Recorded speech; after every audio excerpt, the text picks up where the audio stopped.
Good morning students, so this is Vibha Parekh and today we are going to see some of the questions related to that of metallurgy. Metallurgy chapter जिसको हम पूरी तरह से complete कर चुके हैं, तो अब हमें क्या देखना है कि किस तरह से क्वेश्चंस आपसे पूछे जा सकते हैं इस चैप्टर से रिलेटेड। ठीक है, तो हम डायरेक्टली अब क्वेश्चंस पे ही चलते हैं। कुछ मेटलर्जी जैसे आपको पता ही है general principles and processes of isolation of elements कहते हैं, वैसे तो इसको मेटलर्जी भी कहते हैं, बट मेटलर्जी का मतलब हो जाता है मेटल्स का एक्सट्रैक्शन। लेकिन जब हमने इस चैप्टर को ये ऐसा कुछ नाम दे दिया, इसका मतलब हम सिर्फ मेटल्स की बात नहीं कर रहे हैं, हम नॉन मेटल्स की भी बात कर रहे हैं, हम उन मेटल्स की भी बात कर रहे हैं जो कि नोबल बिहेवियर शो करते हैं। ठीक है, तो इसमें आपके सब इंक्लूड हो जाते हैं। तो हमने कुछ प्रोसेसेस क्या होते हैं, कैसे होते हैं, ये सब तो देख ही लिया। तो ये देखो मेटल्स का अकरेंस, फिर कॉन्सेंट्रेशन ऑफ फोर्स, सब कुछ हम कवर कर चुके हैं ना। तो बस अब इन्हीं को ध्यान में रखते हुए हमें क्या करना है, कैसे कैसे क्वेश्चंस पूछे जा सकते हैं उसके ऊपर फोकस करना है। So first of all the first question to us is what kind of ores can be concentrated by magnetic separation method। ठीक है, तो मैग्नेटिक सेपरेशन मेथड जो कि हमने कॉन्सेंट्रेशन का एक मेथड देखा था। चलो इससे पहले कि मैं आपको ये सब कुछ बताऊं, एक बार से मैं आपको फटाफट से वो बता देती हूँ कि हमने कौन सा एक बेसिक फ्लो चार्ट बनाया था जो कि हमें हमेशा ध्यान रखना है जब जब भी हम इस चैप्टर को रिवाइज करेंगे। ठीक है, वो क्या है कि सबसे पहले आपका एक अर्थ क्रस्ट है। ठीक है, अर्थ क्रस्ट है जिससे कि आप एलिमेंट को निकालने में इंटरेस्टेड हो, तो उस एलिमेंट के बहुत सारे मिनरल्स होंगे। ठीक है, बहुत सारे उसके सोर्सेज होंगे, किसी में हो सकता है वो ज़्यादा अमाउंट में मिले, किसी में हो सकता है वो बहुत कम अमाउंट में मिले, बहुत सारे उसके मिनरल के सोर्सेज हो सकते हैं। उन मिनरल्स में से हम ये डिसाइड करेंगे कि उस पर्टिकुलर मेटल के लिए या फिर एलिमेंट के लिए और कौन सा है। तो और का मतलब ये हो गया कि ये वो वाले मिनरल्स होते हैं जहाँ से आप ज़्यादा परसेंटेज में उस एलिमेंट को एक्सट्रैक्ट कर सकते हो, पहली बात। दूसरी बात, आप ज़्यादा इकोनॉमिकल वे में एलिमेंट को एक्सट्रैक्ट कर सकते हो। यानी कि ऐसा नहीं होना चाहिए कि आपको बहुत परसेंटेज में एलिमेंट तो मिल जाए लेकिन उसमें आपका भरपूर खर्चा हो जाए, तो ऐसा भी नहीं होना चाहिए। यानी कि खर्चा भी बहुत ज़्यादा ना हो, जितना हम कर सकें उतना ही हो, उसके अलावा मेटल आपको एक अच्छे परसेंटेज में मिल जाए। ठीक है, अब आपने ओर को फाइंड आउट कर लिया, तो इस ओर को अब हमें करना होता है ट्रीट। ठीक है, ताकि हम इस ओर से सारी इंप्योरिटीज को रिमूव करते हुए फाइनली अपना मेटल फाइंड आउट कर लें, हमें हमारा मेटल हाथ में मिल जाए। तो इसके लिए अब हम क्या करेंगे, सबसे पहला स्टेप होता है क्रशिंग ऑफ ओर। ठीक है, हम ओर को पाउडर्ड फॉर्म में लेकर आ जाते हैं, इसकी क्रशिंग कर देते हैं, पहला स्टेप। दूसरा स्टेप होता है हम करते हैं concentration of ore. Concentration of ore से ये मतलब है कि उस ओर के अंदर जो भी प्राइमरी इंप्योरिटीज प्रेजेंट है, जो भी ऊपर की इंप्योरिटीज हैं, उनको हम यहाँ से रिमूव कर देते हैं। ठीक है, अब ये जब कॉन्सेंट्रेशन हम कर लेते हैं तो उसके बाद में और आपका अभी भी अगेन मैंने क्या कहा, ऊपर की इंप्योरिटीज। ठीक है, तो जैसे कि मैंने आपको कई बार पहले भी एग्जांपल दिया है कि लेट्स से कि जब हम बाहर से कोई भी कुछ लेकर आते हैं, जैसे कि आप सब्जियां लेकर आते हो, फ्रूट्स लेकर आते हो, तो आप ऐसे में क्या करते हो, उसको पानी से धोते हो। तो पानी से धोने से ऊपर की जो मिट्टी है, जर्म्स है, जो ऊपर का गंदगी होती है, वो तो वॉश आउट हो जाती है। लेकिन ऐसा तो नहीं है कि खुद आपका सब्सटेंस जो है वो ही बिल्कुल एकदम चेंज हो जाता है, ऐसा तो कुछ नहीं होता। यानी कि केमिकल प्रॉपर्टीज तो कोई चेंज नहीं होती। तो यही काम एग्जैक्टली हम किसके अंदर करते हैं, कॉन्सेंट्रेशन में। तो जो हम कॉन्सेंट्रेशन के लिए अलग अलग मेथड्स अप्लाई करते हैं, जिसमें कि आपके कुछ मेथड्स मैं आपको बता देती हूँ। 4 मेथड्स हमारी बुक में बता रखे हैं, उन चारों को हम लिख लेते हैं। एक तो है हाइड्रोलिक वॉशिंग, हाइड्रोलिक वॉशिंग। ठीक है, ये एकदम वैसा ही है जैसे पानी की तरह पानी से धो लेना, ऑलमोस्ट वैसा ही है। उसके अलावा मैग्नेटिक सेपरेशन, अब आप ये सब समझते हो इसलिए बहुत ज़्यादा डिस्कस मैं नहीं करूँगी। तो मैग्नेटिक सेपरेशन आपका सेकेंड मेथड होता है। इसके अलावा हम देखते हैं फ्रोथ फ्लोटेशन, और इसके अलावा एक होता है हमारा लीचिंग मेथड। ये जो लीचिंग मेथड है ना, ये एक्चुअली एक केमिकल मेथड है, लीचिंग मेथड। ठीक है, तो ये तो एक केमिकल मेथड होता है, बाकी जितने भी आप देख रहे हो ये सबके सब फिजिकल मेथड्स हैं। क्लियर है। उसके बाद में जब आपने कॉन्सेंट्रेशन कर लिया, तो कॉन्सेंट्रेशन करने के बाद में अब मुझे क्या करना होता है, ऑक्सीडेशन, और इसके बाद में हमें करना होता है रिडक्शन। अब देखो ये ऑक्सीडेशन और रिडक्शन से क्या मतलब है, अगर आप कॉन्सेंट्रेशन करने के बाद में जो केमिकल उसका नेचर है वो तो चेंज नहीं हुआ, बस ऊपर से इंप्योरिटीज बदल गई हैं, इंप्योरिटीज हट गई हैं। तो लेट्स से कि जो आपका ओर है जो थोड़ा सा पहले से साफ सुथरा हो चुका है, तो वो ओर आपका ऑलरेडी ऑक्साइड फॉर्म में होता है, तो आपको ऑक्सीडेशन करने की कोई खास जरूरत नहीं है। हाँ, अगर आप उसको किसी और ऑक्साइड में कन्वर्ट करना चाहते हो तो बात अलग है, अदरवाइज आप डायरेक्टली रिडक्शन स्टेप पे आ सकते हो। या फिर अगर आपका कोई जो ओर है वो किसी और फॉर्म में एग्जिस्ट करता है, जैसे कि वो सल्फाइड है, चाहे वो कार्बोनेट है, वो कोई और फॉर्म में है, तो आप पहले उसका ऑक्सीडेशन करके उसको ऑक्साइड फॉर्म में लेकर आते हो, फिर उसका फर्दर रिडक्शन करके आप उससे एक इम्प्योर मेटल या क्रूड मेटल को निकाल लेते हो। ठीक है, तो हम ये ऑक्सीडेशन प्रोसेस क्यों करते हैं? बिकॉज ये देखा गया है कि जो डेल्टा जी ने जो आपके थर्मोडायनेमिक प्रिंसिपल्स हैं उन्हीं को ध्यान में रखते हुए देखा गया है कि जो ऑक्साइड होता है ना उसका रिडक्शन करना ज़्यादा आसान है देन इन कंपैरिजन टू जो आपका सल्फाइड है या कार्बोनेट है। इस वजह से पहले हम उनको ऑक्साइड में ले आते हैं, फिर ऑक्साइड का हम रिडक्शन कर देते हैं। तो इसके लिए हम ऑक्सीडेशन कराने के लिए कौन कौन से स्टेप्स को यूज़ करते हैं या कौन कौन से मेथड्स को यूज़ करते हैं? तो इसमें एक आता है आपका कैल्सिनेशन यानी कि ऑक्सीजन की एब्सेंस में हीट करके उसको सिंपली ऑक्साइड फॉर्म में लेकर आ जाना। और ऑक्सीडेशन दूसरा हम करा सकते हैं रोस्टिंग से। तो रोस्टिंग हम कराते हैं, जैसे सल्फाइड ओर होता है उसके लिए हम रोस्टिंग कराते हैं, जैसे कार्बोनेट ओर है उसके लिए हम कैल्सिनेशन कराते हैं। अब अगर आपको ऑक्सीडाइज जो आपकी फॉर्म है उसको रिड्यूस करना है तो उसके लिए आप किस किस को यूज में लेते हो? आप थर्मोडायनेमिकल प्रिंसिपल्स को ध्यान में रखते हो, उसके अलावा आप इलेक्ट्रोकेमिकल प्रिंसिपल्स को भी ध्यान में रखते हो। ठीक है, अगर तो आप इलेक्ट्रोलिसिस करा रहे हो तो इलेक्ट्रोकेमिकल प्रिंसिपल को ध्यान में रखोगे। एलिंगम डायग्राम को जब हम लोग यूज करते हैं तो उसके लिए हमारे दिमाग में थर्मोडायनेमिकल प्रिंसिपल्स होने चाहिए। ठीक है, तो यहाँ पे हमने 2-3 इक्वेशंस देखी थी जो आप ऑलरेडी थर्मोडायनेमिक्स में और इलेक्ट्रोकेमिस्ट्री में पढ़ भी चुके हो, जैसे कि delta G equal to delta H minus T delta S, और उसके अलावा इक्विलिब्रियम कांस्टेंट के साथ में delta G equal to minus of R T L N K, और इलेक्ट्रोकेमिकल एस्पेक्ट्स में यानी कि इलेक्ट्रोलिसिस जब आप कराओगे तो delta G equal to minus of N F E naught cell. ठीक है, तो ये चीजें हम ध्यान रखेंगे। अब जब हम रिडक्शन करवा लेते हैं तो रिडक्शन कर देने के बाद में हमारे हाथ में, मैंने जैसा आपको बताया कि क्रूड मेटल आ जाता है, क्रूड एलिमेंट या क्रूड मेटल आ जाता है। इस क्रूड मेटल में क्योंकि अभी भी इसमें कुछ इम्प्योरिटीज हैं तो इन इम्प्योरिटीज को मुझे फर्दर क्या करना होता है? प्योरीफाई करना होता है। यानी और भी ज़्यादा, अगर हो सकता है कि अगर आपका क्रूड मेटल से ही काम चल रहा हो, आपको कोई ऐसा काम चाहिए जिसमें कि मेटल बहुत ज़्यादा प्योरीफाइड फॉर्म में हो, ये रिक्वायर्ड नहीं है, तो ऐसे में आप उसको वैसे ही रहने दो। अदरवाइज अगर आप चाहते हो कि मेटल आपका बिल्कुल प्योर हो तो ऐसे में आपको उसकी रिफाइनिंग करनी होती है, और रिफाइनिंग कर लेने के बाद में आपको क्या मिल जाता है? बहुत ही ज़्यादा प्योर फॉर्म में मेटल। अभी भी ये 100% हो ऐसा कोई ज़रूरी नहीं है, लेकिन ये इतना प्योर तो होता है कि इम्प्योरिटी नेग्लिजिबल अमाउंट में होती है, तो इस वजह से हम रिफाइनिंग कर लेते हैं। अब रिफाइनिंग के भी हम लोगों ने कुछ मेथड्स देखे थे, तो कुछ हमने टोटल 6 मेथड्स देखे थे। तो वो कौन कौन से मेथड थे? जैसे एक था डिस्टिलेशन, एक था आपका लिक्वेशन, फिर एक था आपका इलेक्ट्रोलिटिक रिफाइनिंग, ठीक है, फिर था आपका जोन रिफाइनिंग, फिर था आपका वेपर फेज रिफाइनिंग,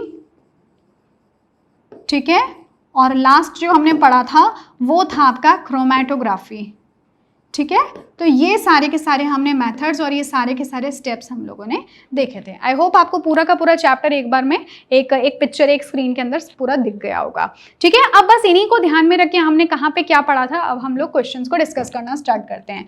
ठीक है, तो सबसे पहले जो मैंने आपको से फर्स्ट क्वेश्चन है, what kind of force can be concentrated by magnetic separation method. तो मैग्नेटिक सेपरेशन मैथड देखो ये वाला मैथड है, तो यहाँ से आप किसको कॉन्सेंट्रेट कर सकते हो? उनको कर सकते हो जहाँ पे आपका या तो गैंग या फिर आपका ओर, दोनों में से कोई एक जो है वो मैग्नेटिक नेचर का हो और दूसरा नॉन मैग्नेटिक नेचर को, तो आप सेपरेट कर सकते हो। अब मैग्नेटिक नेचर के आपके ओर्स कौन कौन से होते हैं? तो जो भी आयरन से कंसर्न्ड ओर्स है ना, जिसमें कि आपका हेमेटाइट आ जाएगा, मैग्नेटाइट आ जाएगा, सिडराइट आ जाएगा, आयरन पायराइट आ जाएगा।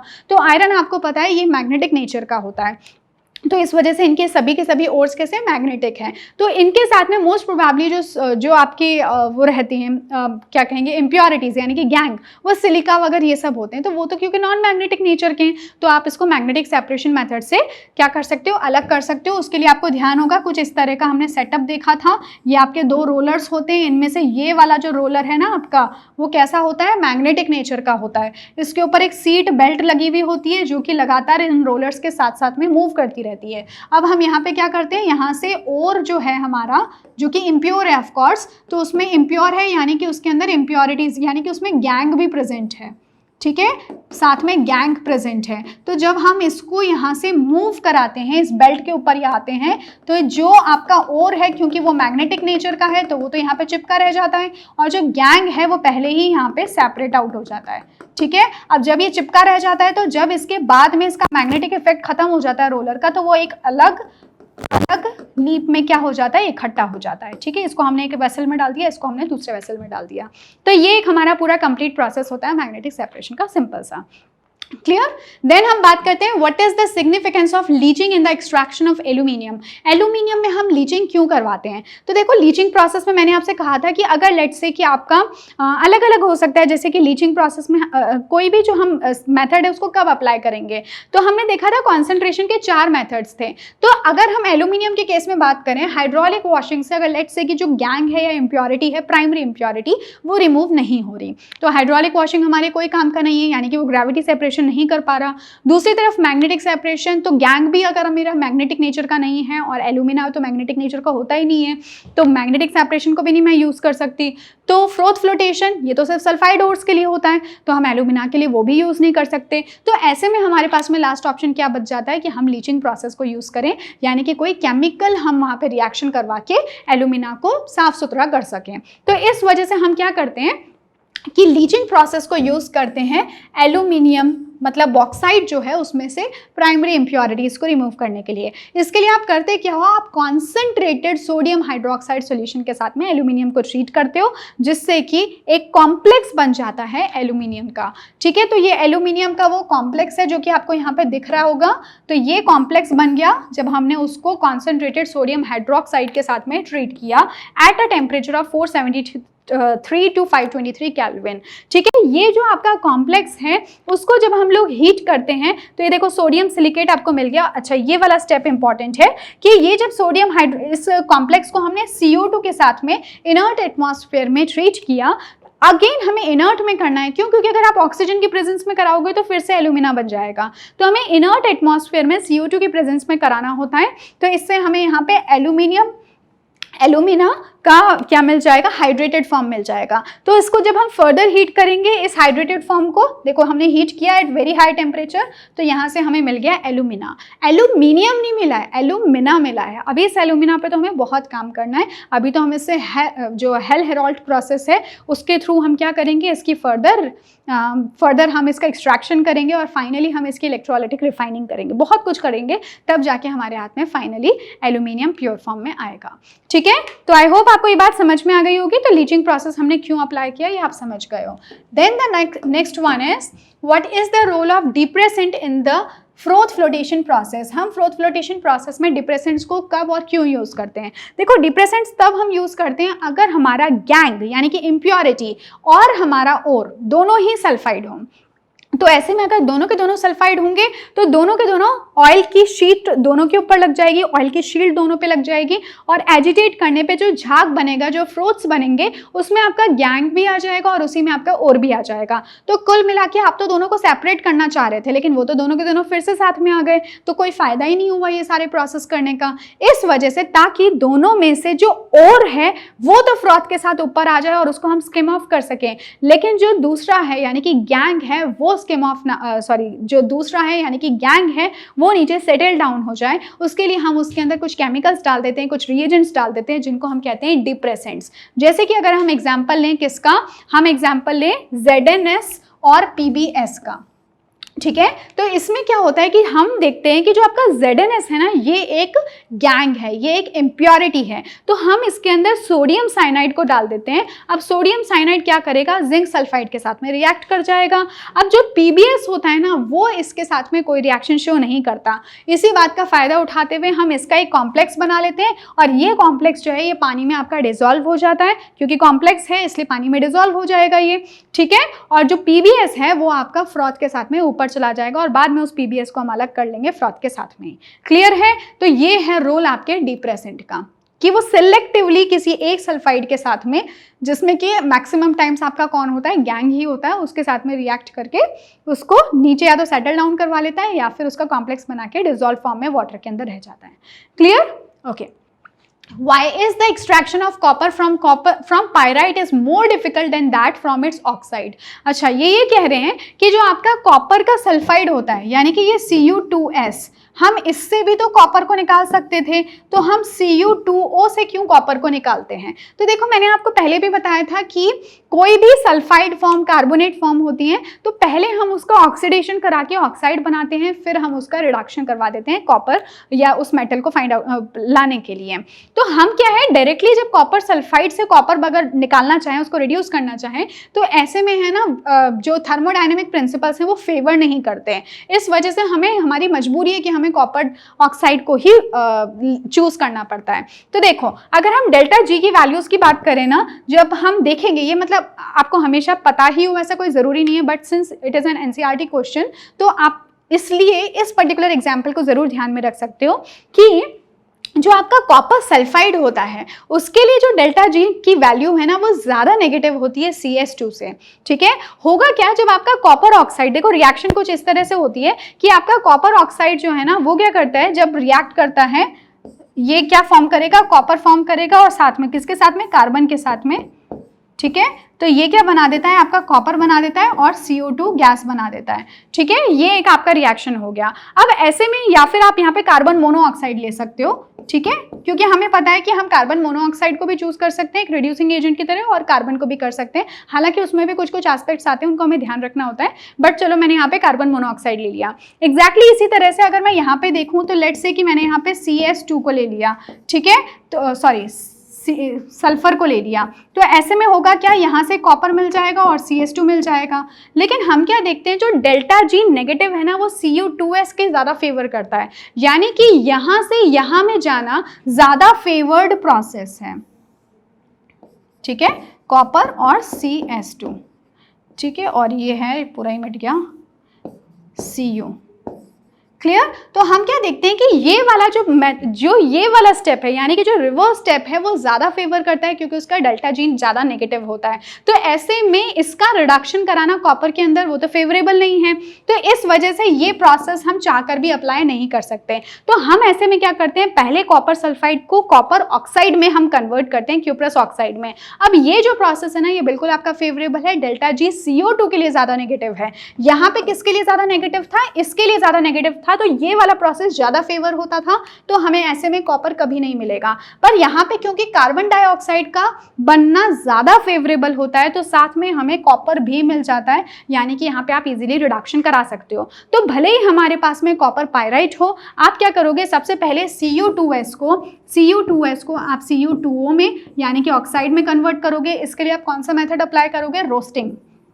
ठीक है, रोस्टिंग को हम यूज करेंगे, और बाद में एलिंगम डायग्राम को ध्यान में रखते हुए कि कौन से टेम्परेचर पे हम ट्रीट करें, ऐसे में हम रिड्यूसिंग एजेंट के प्रेजेंस में इसको रिड्यूस कर देंगे कॉपर के अंदर। ये हमारा पूरा का पूरा स्टेप होगा। तो आप यहाँ पे भी देख सकते हो, सबसे पहले कॉपर सल्फाइड है, आपने उसका ऑक्सीडेशन कराया कॉपर ऑक्साइड में, कॉपर ऑक्साइड को आपने कार्बन के प्रेजेंस में क्या करा दिया, रिड्यूस करा दिया, तो आपको मिल गया कॉपर। ठीक है, तो ये सब कुछ हमने किया किसको ध्यान में रखते हुए, एलिंगम डायग्राम और थर्मोडायनेमिक प्रिंसिपल्स को ध्यान में रखते हुए। तो ये मैंने आपको यहाँ पे दिखा भी रखा है, तो आप ये देख ही रहे हो कि जो कॉपर ऑक्साइड है वो कहाँ पे दिख रहा है, हमें यहाँ कहीं दिख रहा है। तो हम इस कॉपर ऑक्साइड को रिड्यूस कराना चाहते हैं, तो उसके लिए हम कार्बन को as a reducing agent use कर सकते हैं।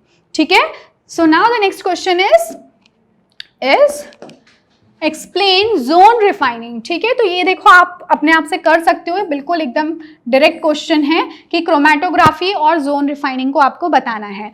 ठीक है, तो जोन रिफाइनिंग आपको ये मैं बता दूं कि स्पेशली हम किसके लिए यूज करते हैं, जो आपके सेमीकंडक्टर्स होते हैं ना, उनके लिए हम इनको यूज़ करते हैं, क्योंकि सेमीकंडक्टर्स हमें बहुत ज़्यादा प्योर फॉर्म में चाहिए होते हैं, इसलिए उनकी रिफाइनिंग करानी ज़रूरी होती है।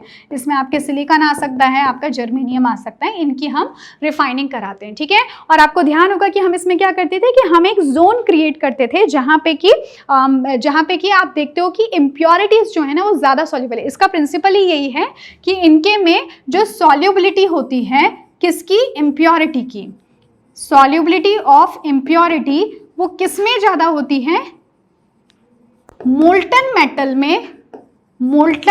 में ज़्यादा होती है then that of solid metal.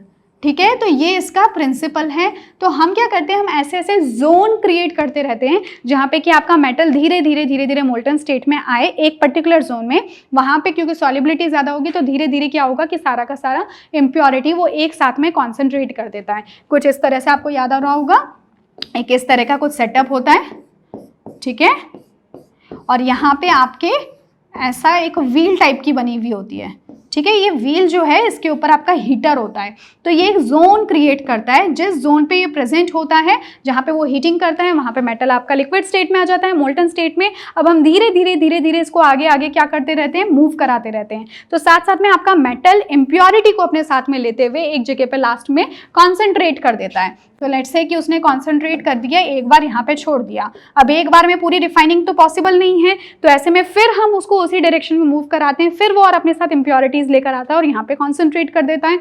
2 4 5 बार जब इसको रिपीट करते हैं तो सारी की सारी इम्प्योरिटी आपकी कॉन्सेंट्रेट होके वहाँ पर इकट्ठी हो जाती है। बाद में इस पोर्शन को हम क्या कर देते हैं, यहाँ से कट ऑफ कर देते हैं, ठीक है। तो आपका मेटल पूरी तरह से प्योर हो जाता है।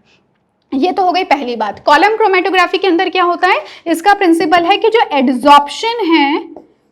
एड्सॉर्प्शन है किसका, आपकी मेटल का, जो आपका इम्प्योर मेटल है उसका, प्लस जो भी उसके अंदर थोड़ी बहुत इम्प्योरिटी है उसका, ठीक है, वो स्टेशनरी फेज में और मोबाइल फेज में डिफरेंट होती है, ठीक है। और डिफरेंट भी क्यों होगी, बेस्ड ऑन पोलैरिटी।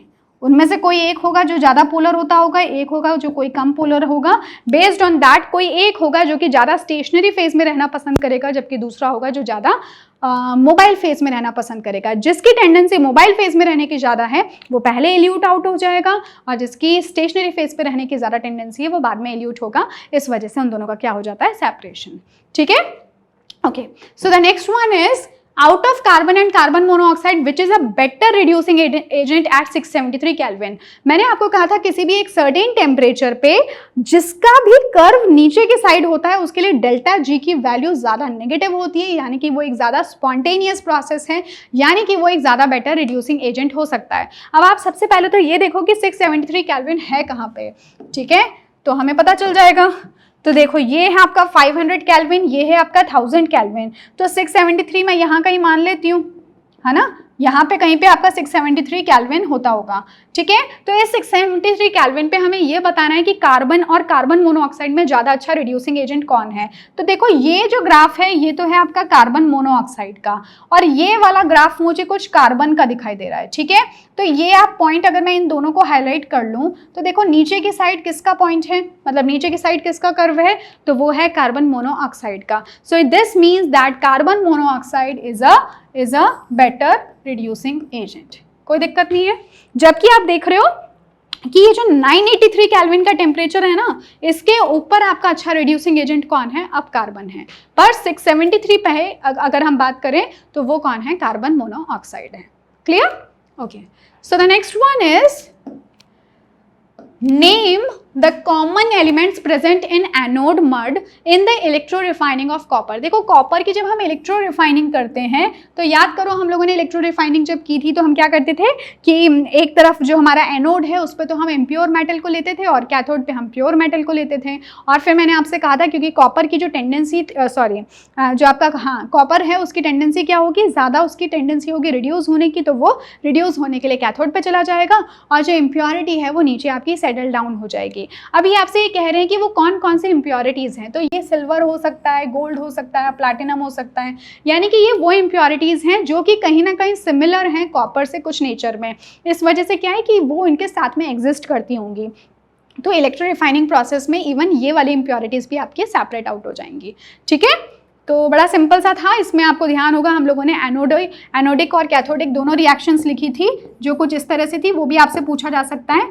एनोड पे कौन सी रिएक्शन होगी, कैथोड पे कौन सी होगी। तो एनोड पे हमें पता है ऑक्सीडेशन होता है, इस पे रिडक्शन होता है, ठीक है। तो जहाँ पे ऑक्सीडेशन प्रोसेस हो रहा है तो वहाँ पे आप देखोगे कि कॉपर का कन्वर्जन किस में हो जाएगा, कॉपर 2+ और 2 इलेक्ट्रॉन्स में, ठीक है। हालांकि ये कॉपर कैसा है आपका, बिल्कुल प्योर नहीं है, ठीक है। बाद में जो कॉपर 2+ है आपके इलेक्ट्रोलाइट में आ चुका है, वो रिड्यूस होने के लिए कैथोड पे जाएगा, तो ऐसे में वो कैथोड से 2 इलेक्ट्रॉन्स लेगा और कॉपर में कन्वर्ट हो जाएगा। ये कॉपर आपका प्योर है, जबकि ये कॉपर आपका इम्प्योर है। क्लियर है? तो ये आपके एनोडिक और कैथोडिक रिएक्शंस होती हैं। आई होप आपको सब कुछ याद आ गया होगा। Then the next one is name the ores of the metals. Aluminium, iron, copper और जिंक के लिए कौन से ओर्स हम यूज कर सकते हैं? एक या दो एग्जाम्पल्स उनके दो। ठीक है, तो ये आपको मैंने पहले भी बताया था कि इस तरह से क्वेश्चंस पूछे जा सकते हैं। एल्यूमिनियम के लिए कौन सा ओर? Bauxite ore. आयरन के लिए हेमेटाइट। जो भी सबसे पहले नंबर पे लिखे हैं ना वो उनके बेस्ट ओर्स हैं। Copper pyrite. ठीक है, साथ में आपको फॉर्मूलाज भी पता होना चाहिए। कॉपर पायराइट के अंदर देखो CuFeS2 है, और जिंक के लिए आप जैसे कि जिंक ब्लैंड या फिर सेफ्लेराइट उसको कहते हो। ठीक है, तो आप एक आध एटलीस्ट इनके एग्जाम्पल्स को याद रखो। फिर है आपका write down the reactions taking place in different zones in the blast furnace during the extraction of iron. ठीक है, बहुत इंपॉर्टेंट क्वेश्चन है।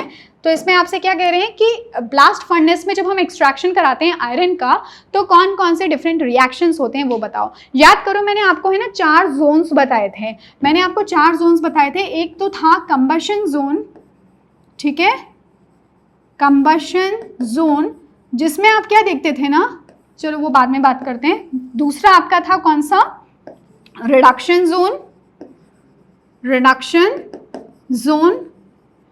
तीसरा है आपका slag formation zone, slag formation zone. चौथा है आपका फ्यूजन जोन। ठीक है, ये 4 जोन्स की हम लोगों ने बात की थी। ठीक है, ये रिएक्शंस मैंने हालांकि सारी के सारी लिख रखी है यहाँ पे, बट मैं आपको सिंपली एक आइडिया दे देती हूँ। सबके लिए टेम्परेचर्स अलग अलग हैं। ठीक है, जो कंबशन जोन होता है उसके अंदर आपका जो रिड्यूसिंग एजेंट है वो स्पेशली वो बन के तैयार होता है। ठीक है, तो आप यहाँ पे क्या देखते हो कि आपका जो कार्बन है, कार्बन जो है वो CO2 में कन्वर्ट होता है, फिर CO2 फर्दर कार्बन के साथ ऐड होके कार्बन मोनोऑक्साइड बना देता है। तो कई कार्बन मोनोऑक्साइड भी, इवन आपका कार्बन भी जो है ना वो किसकी तरह बिहेव करता है? रिड्यूसिंग एजेंट की तरह। कोई दिक्कत नहीं है। उसके अलावा रिडक्शन जोन, अब यही कार्बन मोनोऑक्साइड या फिर कार्बन जब हमारे मेटल के ऑक्साइड यानी कि आयरन के ऑक्साइड के कॉन्टैक्ट में आता है तो होगा क्या? लेट्स से कि अगर Fe2O3 की हम बात कर रहे हैं, अब आपको ये भी पता होना चाहिए Fe2O3 कौन है? हेमेटाइट है। ठीक है, अगर हम यूज ही किसको कर रहे हैं? मैग्नेटाइट को, तो वो Fe3O4 होगा। ठीक है, तो अगर Fe2O3 है तो वो क्या होगा? इस कार्बन या कार्बन मोनोऑक्साइड, यानी मैं लिख देती हूँ कार्बन मोनोऑक्साइड के प्रेजेंस में रिड्यूस होके बना देगा Fe3O4, जो फर्दर कार्बन मोनोऑक्साइड के प्रेजेंस में रिड्यूस होके बना देगा FeO, जो फर्दर कार्बन मोनोऑक्साइड के प्रेजेंस में रिड्यूस होकर बना देगा Fe। ठीक है, और ये जो Fe है ये अब आपका फाइनली बन चुका है। क्लियर है? ओके, फिर स्लैग फॉर्मेशन जोन में क्या होगा कि इनके साथ में कुछ जो इम्प्योरिटीज दूसरी रहती हैं, जैसे कि सिलिका। सिलिका जो है ना एक एज अ इम्प्योरिटी रहता है। तो हम क्या करते हैं कि जो कैल्शियम कार्बोनेट है उसको हीट करा के कैल्शियम ऑक्साइड बना लेते हैं, यानी कि क्विक लाइन बन जाता है। अब इस क्विक लाइन को हम ट्रीट करा देते हैं सिलिका के साथ में, जो कि इम्प्योरिटी है। हम क्या कराते हैं? ब्लास्ट फर्नेस में अपने आप से हो जाता है। ठीक है, तो यहाँ पे बन जाता है कैल्शियम सिलिकेट। तो ये स्लैग की फॉर्म में आपका बाहर निकल जाता है, इस वजह से हमने इसको नाम क्या दे दिया? Slag formation zone. ठीक है, फिर फ्यूजन जोन में क्या होता है कि जो आपका मोल्टन आयरन है, ठीक है, मोल्टन आयरन है, इसके अंदर अभी भी कुछ परसेंटेज कार्बन, लगभग 3-4-5% कार्बन होता है इसके अंदर, और साथ में कुछ सिलिकॉन, फॉस्फोरस, इनकी भी कुछ इम्प्योरिटीज़ होती है। और भी 2-3 चीज़ें होती हैं, मैंगनीज भी होता है, तो इनकी कुछ इम्प्योरिटीज़ अब भी इनमें रह जाती है। ठीक है, तो इस फॉर्म को हम क्या कहते हैं? इसको हम कहते हैं पिग आयरन। ठीक है, यहाँ से जो हमें आयरन मिलता है इसे हम कहते हैं, साथ में मैंने देखो आपको ये भी बता दिया, इसको तो हम क्या कहते हैं? Sponge iron. जो फाइनली आपको यहां से बाहर निकलता हुआ आउटलेट से मिला, इसको हम कहते हैं पिग आयरन। और इस पिग आयरन को हम फर्दर और क्या करते हैं? वापस से रीमेल्ट करके इसकी कास्टिंग कर देते हैं, तब हम उसको कहते हैं कास्ट आयरन। ठीक है, तो ये सारी चीजें रहती हैं। ये 4 वो जोन्स हैं। जोन्स की फॉर्म में अगर आप ध्यान रखोगे तो ज्यादा अच्छे से ध्यान रहेगा, तो आप ये बस ध्यान में रख सकते हो। क्लियर है? तो यही आपके यहाँ पे भी लिखा हुआ है। देन अगर हम बात करें state the role of silica in the metallurgy of copper. Copper के लिए, कॉपर का जब हम एक्सट्रैक्शन करते हैं तो उस टाइम पे हम सिलिका का क्या रोल है उसकी बात बताओ। ठीक है, तो silica acts as an acidic flux. ठीक है, ये फ्लक्स की तरह काम करेगा क्योंकि वहां पे कौन प्रेजेंट है? आयरन ऑक्साइड प्रेजेंट है। तो ये क्या करती है? इस आयरन ऑक्साइड को रिमूव करने के लिए हम सिलिका को इसमें ऐड करते हैं। ठीक है, तो ये तो मेरा कौन हो गया? गैंग हो गया। अब हमने इसमें सिलिका को ऐड किया एज अ फ्लक्स, तो दोनों से मिलकर बन गया स्लैग, जो कि कौन है, FeSiO3, यानी कि आयरन सिलिकेट। ये मेरा स्लैग बन गया। तो इस स्लैग के बन जाने से क्या होता है ना कि जो कॉपर का प्योरिफिकेशन प्रोसेस है वो और भी ज़्यादा सिंप्लीफाई हो जाता है, क्योंकि आपने एक तरीके से कुछ रिएक्शन करवा के इम्प्योरिटी को अलग कर दिया।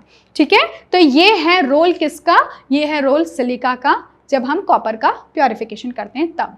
What criterion is followed for the selection of stationary phase in the chromatography? आप जिसको stationary phase यूज करते हो कॉलम क्रोमेटोग्राफी में, उसमें आप क्या क्या चीज़ें ध्यान में रखते हो। ठीक है, तो बहुत सारी चीज़ें होती हैं, मैंने आपको सारे के सारे एक बार बता दूंगी। पहली बात तो कि वो जब भी मोबाइल फेज हम ऊपर से डालें तो ऐसा ना हो कि उसके साथ में डिजॉल्व होकर बाहर निकलने लग जाए, ये नहीं होना चाहिए। उसका कितना पोलर या कितना नॉन पोलर नेचर है वो बहुत कुछ मैटर करता है। जैसे कि अगर हम सिलिका और एल्यूमिना, जिसको सबसे ज़्यादा यूज़ करते हैं स्टेशनरी फेज की फॉर्म में, वो आपके स्लाइटली पोलर नेचर की होती है।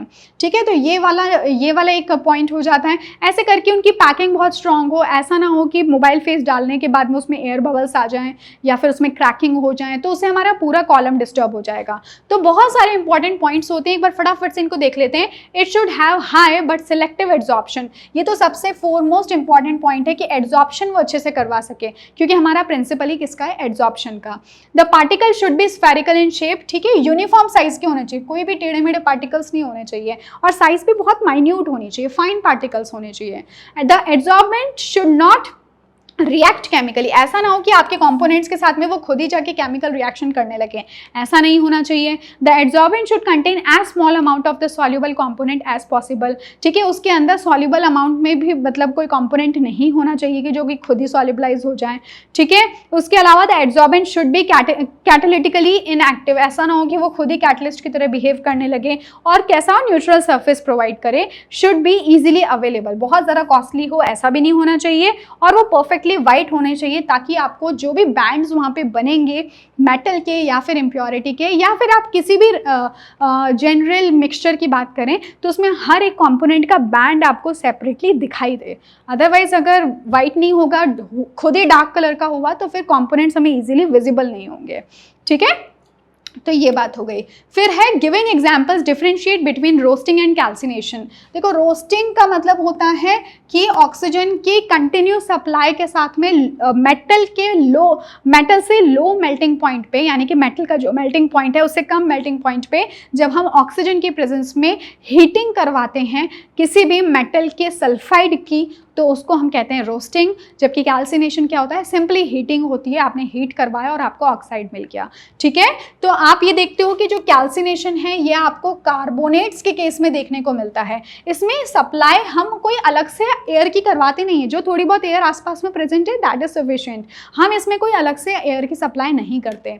जबकि रोस्टिंग प्रोसेस में हमें एक तो मेल्टिंग पॉइंट से कम होना चाहिए, सल्फाइड ओर्स के लिए होता है, और एक्सेस ऑफ एयर में कराया जाता है। ठीक है, तो इसमें आप किसको ले सकते हो, जैसे कि अगर आप इसका एग्जांपल लेना चाहो तो जिंक कार्बोनेट का ले लो।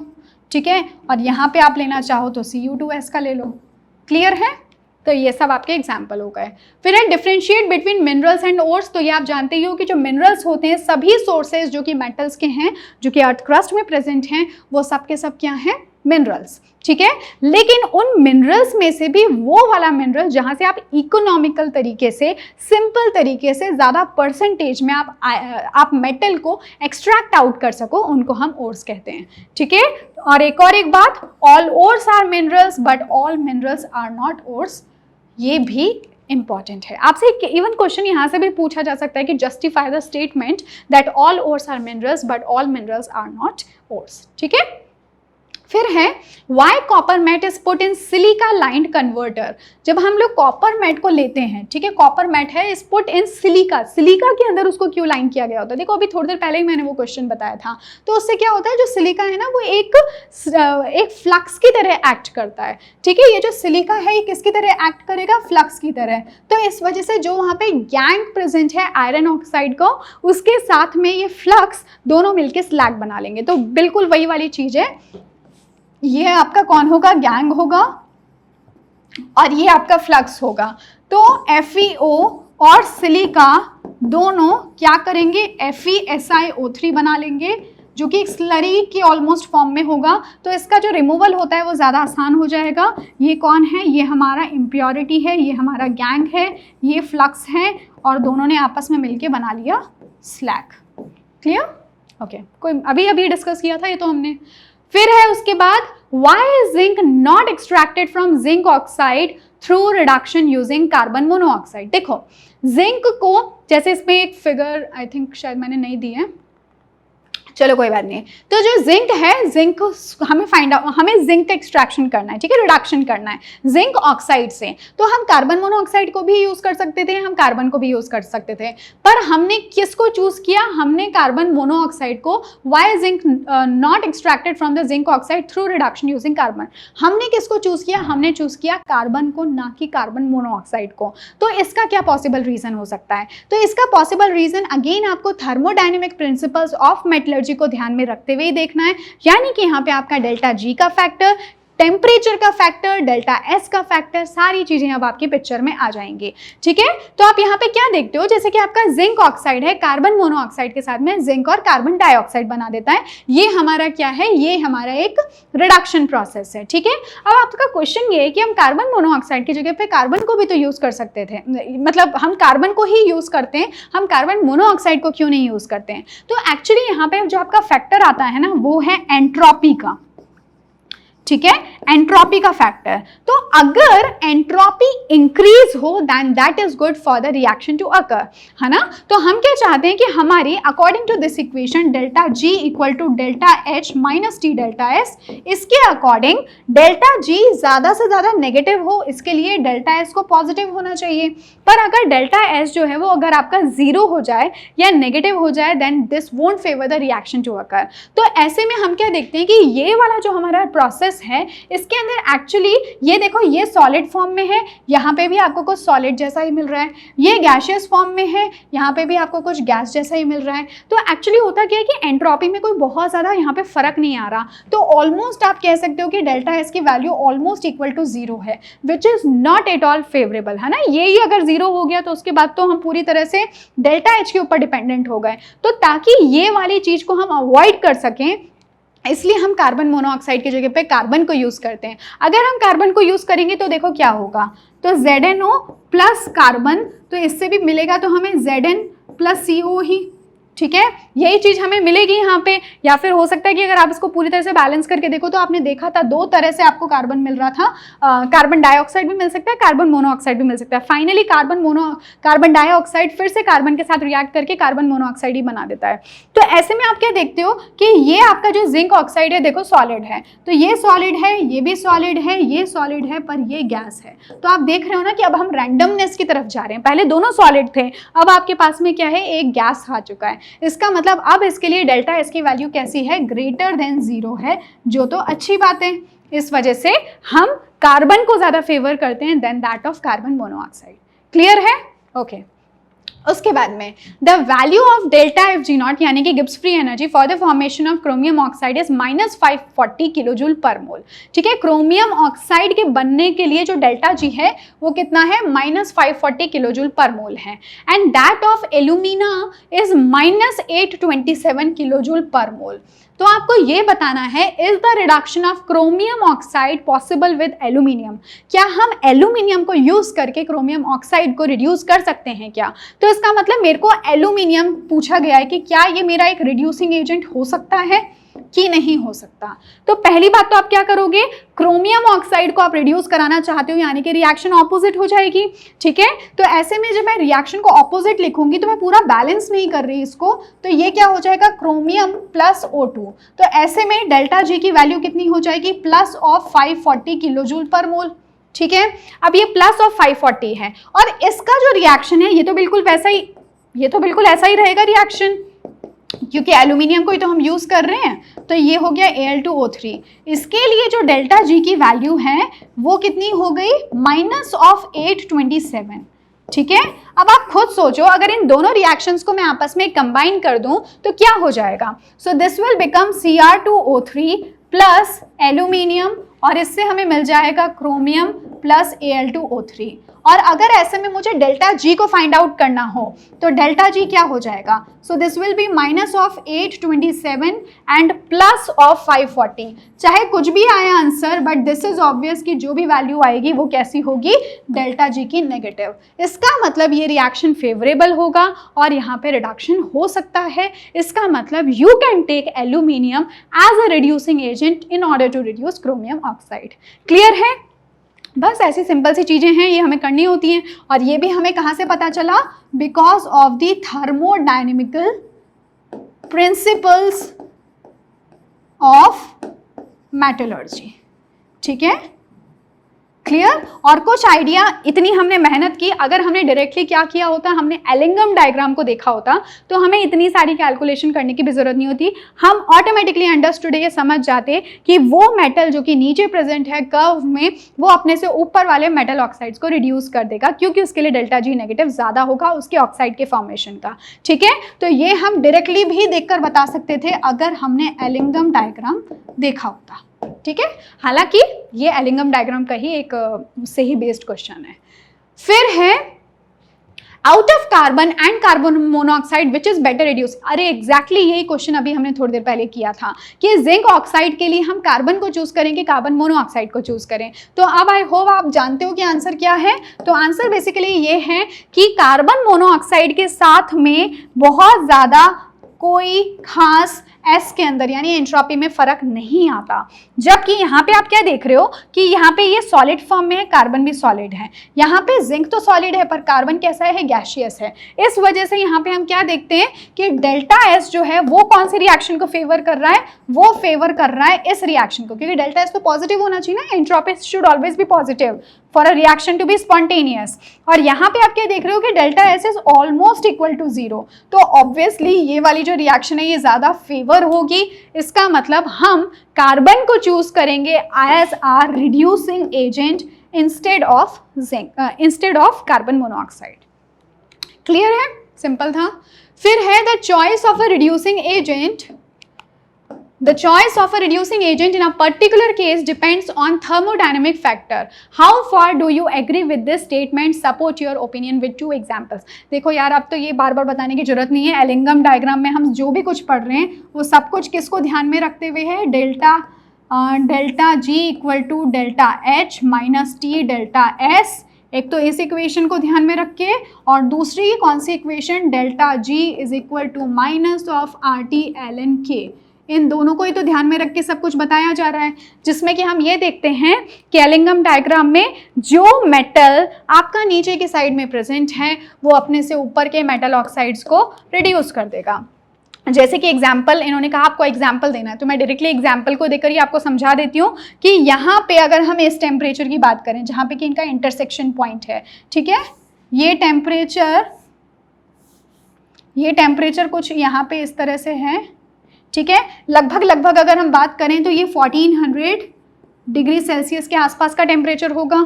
ठीक है, तो ऐसे में हम क्या देखते हैं, इतना तो मतलब इवन लाइंस पे भी जाने की जरूरत नहीं है, हमें समझ में ही आ रहा है कि इस टेम्परेचर से पहले जो MgO यानी कि मैग्नीशियम ऑक्साइड का फॉर्मेशन होना एक ज़्यादा फेवरेबल प्रोसेस है, क्योंकि इसके लिए डेल्टा जी की वैल्यू ज़्यादा नेगेटिव है।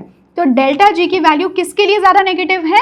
MgO के फॉर्मेशन के लिए ज़्यादा नेगेटिव है देन दैट ऑफ Al2O3। ये मैं नेगेटिव के टर्म्स में बात कर रही हूँ, है ना, ज़्यादा नेगेटिव है मैग्नीशियम ऑक्साइड की एल्यूमिना से।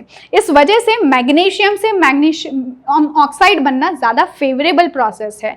ठीक है, तो ऐसे में एल्यूमिना को मैग्नीशियम रिड्यूस कर देगा। So this is the reducing agent. ये हमें कहाँ से पता चला? एलिंगम डायग्राम से, बाय यूजिंग थर्मोडायनेमिकल कॉन्सेप्ट्स, यानी कि डेल्टा जी इसके लिए ज़्यादा नेगेटिव है, तभी तो हमने बताया इसमें। लेकिन जब 1400 डिग्री सेल्सियस से ऊपर के टेम्परेचर की बात करें तो ऐसे में हम लोग क्या देखते हैं कि जो आपका डेल्टा जी है वो किसके लिए अब ज़्यादा नेगेटिव है? किसके लिए ज़्यादा नेगेटिव है? तो अब देखो ये ग्राफ आपका किसका है? एल्यूमिना का है, यानी कि एल्यूमिना का फॉर्मेशन ज़्यादा फेवरेबल है then that of magnesium oxide. Clear. तो इसका मतलब अब जो आपका एल्यूमिनियम है वो एक अच्छा रिड्यूसिंग एजेंट होगा at a temperature higher than that of 1400 degree Celsius. Clear है इतनी बात, बहुत इंपॉर्टेंट है। और ये सब हम किसको ध्यान में रखते हुए बोल रहे हैं, जो हमारी इक्वेशन है, मतलब हम तो नहीं देख रहे, लेकिन जिसने भी ये डायग्राम बनाया है, जो एलिंगम जो करके साइंटिस्ट थे, उन्होंने इस इक्वेशन को ध्यान में रखते हुए ये सारे के सारे कर्व्स ड्रॉ किए हैं। So of course it is important, और हमने 2 एग्जांपल्स भी दे दिए। Clear, okay. Then the next question is name the processes from which chlorine is obtained as a byproduct. What will happen if an aqueous solution of NaCl is subjected to electrolysis? ये बिल्कुल वही reaction है जिसको हमने electrochemistry में भी पढ़ा था, इसमें भी पढ़ा था, इस चैप्टर के समरी में भी पढ़ा था, तो बहुत बार पढ़ चुके हैं इसको अभी तक। तो इसमें देखो अगर आप ध्यान से, तो अगर हम NaCl को चूज करते हैं इलेक्ट्रोलिसिस के लिए, तो NaCl से हमें कौन कौन से आयंस मिलेंगे, एक तो Na+ और Cl- आयंस मिलेंगे, ठीक है। दूसरी बात, हम क्योंकि इसका एक्वस सोल्यूशन ही ले रहे हैं ना, तो एक्वस सोल्यूशन ही लेंगे क्योंकि उसी में इजीली डिसॉल्व भी होगा। तो एक्वस सोल्यूशन है, इसका मतलब कि यहाँ पे भी 2 तरह के आयंस होंगे, आपका एक H+ आयन होगा और एक आपका OH- आयंस होंगे। अब हमको क्या करना होता है कि हमें ध्यान रखना होता है इनकी E0, क्योंकि हम इलेक्ट्रोलिसिस की बात कर रहे हैं, तो हमें इलेक्ट्रोकेमिकल प्रिंसिपल्स को ध्यान रखना होता है। तो हम ऐसे में इनकी E0 रिडक्शन पोटेंशियल वैल्यूज को देखते हैं। जिसके लिए E0 रिडक्शन पोटेंशियल वैल्यू ज़्यादा होगी वो इजीली रिड्यूस हो जाएगा, जिसके लिए कम होगी वो ऑक्सीडाइज होगा, ठीक है। मतलब केटायंस जो होंगे वो तो रिड्यूस होंगे और एनायंस आपके ऑक्सीडाइज होंगे। तो हम क्या देखते हैं कि जो H+ आयंस हैं वो तो यहाँ पे रिड्यूस होके हाइड्रोजन गैस बना देता है, जो Cl- है बेस्ड ऑन दिस वो ऑक्सीडाइज होके Cl2 बना देता है, ठीक है। और पीछे आपके कौन रह जाते हैं, Na+ के आयंस और OH- के आयंस, ठीक है। तो ये पूरी कहानी होती है, और इस तरह से हम क्या कर लेते हैं, Cl2 का एक्सट्रैक्शन कर लेते हैं। और इस पूरे प्रोसेस में अगर आपसे कोई पूछे कि Cl2 का एक्सट्रैक्शन आपने ऑक्सीडेशन से करवाया कि रिडक्शन से कराया, तो आप क्या बोलोगे कि यहाँ पे एक तरीके से हो क्या रहा है, क्लोरीन का ऑक्सीडेशन हो रहा है, ठीक है, और हाइड्रोजन का H2 में रिडक्शन हो रहा है। क्लियर है। तो ये बस वही बात है, वही चीज थी।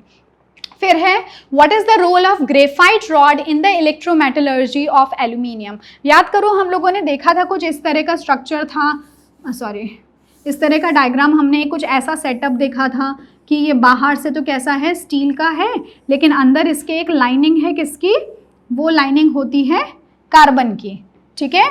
तो ये कार्बन की लाइनिंग होती है, ठीक है। उसके अलावा हम यहाँ पे देखते थे कि एक कॉपर का एक प्लेटफॉर्म जैसा है और अंदर ये आपके क्या है, इलेक्ट्रोड्स हैं, और यहाँ पे आपका इलेक्ट्रोलाइटिक सोल्यूशन रखा हुआ है जिसके अंदर बेसिकली हमने एल्यूमिना और Na3Al(F6) को रखा हुआ है, ठीक है। तो अब क्योंकि ये इलेक्ट्रोलिसिस प्रोसेस है तो ऐसे में एनोड क्या होगा, पॉजिटिव होगा। तो ये आपका पॉजिटिव टर्मिनल होता है, ये आपका नेगेटिव टर्मिनल होता है, दोनों को ऑब्वियसली हम आपस में कनेक्ट करके रखते हैं कुछ इस तरह से, ठीक है।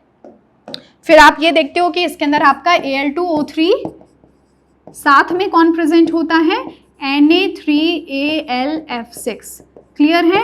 क्रायोलाइट और एल्यूमिना आपका प्रेजेंट होता है कुछ इस तरह से। तो ये तो हो गया आपका एनोड, ये हो गया आपका कैथोड। अगर कोई पूछे कि भाई ये एनोड किसका बना होता है, तो ये एनोड बना होता है ग्रेफाइट का। ये जो है ना आपके, ये सब क्या है, ग्रेफाइट की रॉड्स हैं।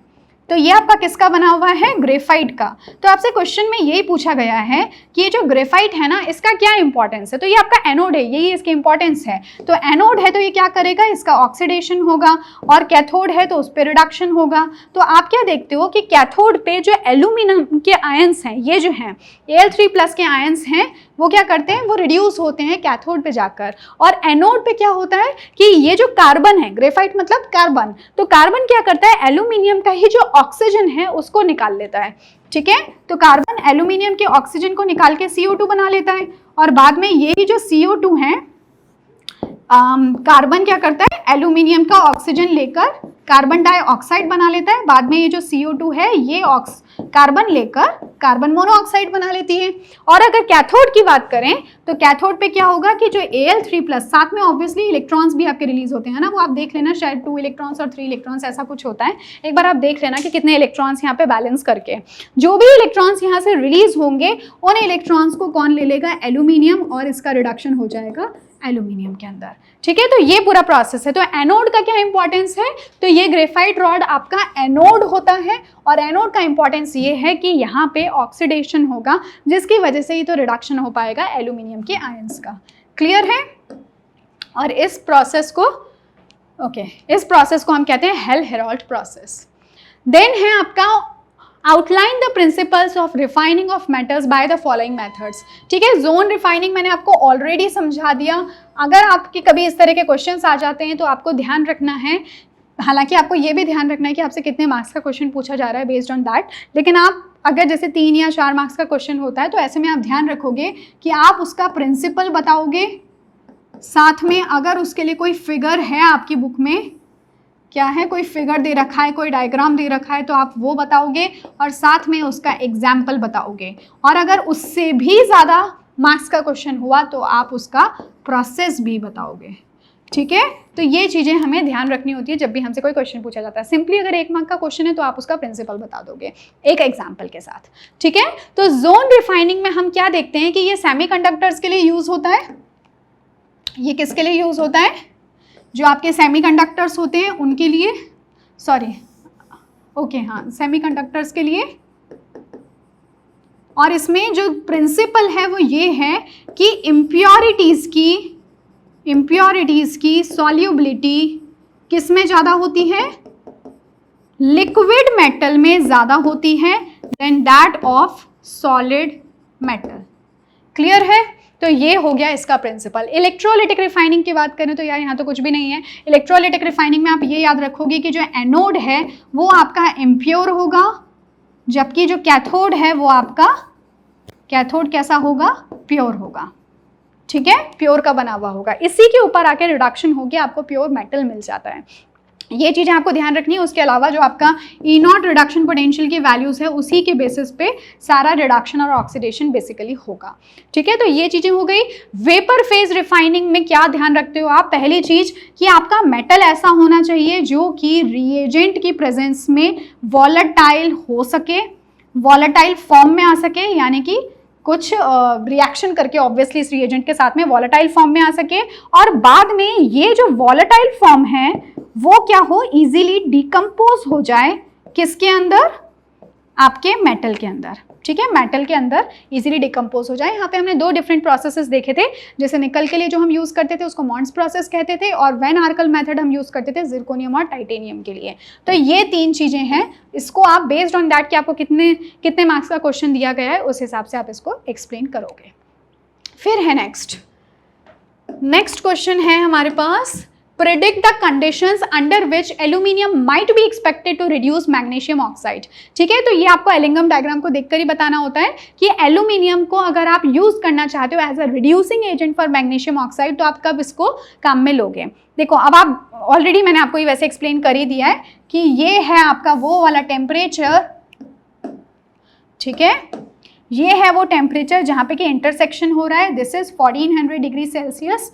ठीक है, तो आपको यूज किसको करना है, एल्यूमिनियम को रिड्यूसिंग एजेंट की तरह करना है। तो इसका मतलब एल्यूमिनियम का ग्राफ नीचे होना चाहिए और ये ऊपर होना चाहिए। ठीक है, तो इसमें यानी कि अबव 1400 डिग्री सेल्सियस एल्यूमिनियम आपका रिड्यूसिंग एजेंट हो सकता है फॉर मैग्नीशियम ऑक्साइड। ठीक है, अगर आपको इसको करके दिखाना है तो आप एक बार इन दोनों की डेल्टा जी वैल्यूज को लेकर देख लो। फाइनली जो आंसर आएगा उसके अंदर final delta G that should be negative, और वो नेगेटिव ही आएगा। ठीक है, वो कैसा आएगा, नेगेटिव ही आएगा, उसकी वैल्यू लेस देन 0 ही आएगी। करके देख सकते हो आप इसको। तो इसका मतलब at a temperature greater than that of 1400 degree Celsius, higher temperature पे आप एल्यूमिनियम को यूज कर सकते हो टू रिड्यूस मैग्नीशियम ऑक्साइड। ठीक है, तो कहीं लिखा भी होगा, एक बार आप देख लेना इसको जहाँ पे भी लिखा हो। फाइन, उसके बाद में okay. So with this we have completed all the questions of metallurgy. इसी तरह के क्वेश्चंस पूछे जाते हैं। देखो, बहुत सारे इसके अंदर टॉपिक्स हैं नहीं, अगर आप एक बार ध्यान दो तो एकदम शुरुआत में मैंने आपको सारा जो पूरा प्रोसेस है ना कि पूरे चैप्टर में हम क्या डिस्कस कर रहे हैं, हम कर क्या रहे हैं, तो लगभग मैंने जितने भी इंपॉर्टेंट टॉपिक्स थे यहाँ पे उन सब से रिलेटेड आपको क्वेश्चंस बता दिए हैं। आपसे क्वेश्चंस उतने ही पूछे जाएंगे जितने कि आपके एनसीईआरटी में कॉन्सेप्ट्स दे रखे हैं। सारे कॉन्सेप्ट्स हमने कवर कर लिया है ऑलमोस्ट। जिसमें भी अगर हम बात करें तो ये जो थर्मो थर्मोडायनेमिक और इकोनॉमिकल इलेक्ट्रोकेमिकल प्रोसेस है ऑक्सीडेशन रिडक्शन का, calcination, roasting, they are very important. और रिफाइनिंग में से जैसा आप देखोगे कि बेसिकली थियोरेटिकल क्वेश्चंस ही हैं, और हाँ वहाँ पे लीचिंग भी काफ़ी इंपॉर्टेंट है, प्लस फ्रोथ फ्लोटेशन। तो ये आपके खास इंपॉर्टेंट टॉपिक्स हैं। आई होप आपको समझ में आ गया होगा। So with this we have completed the complete chapter of metallurgy from my side. So we will meet in next chapter in our next class. Till then, take care of yourself. Thank you so much.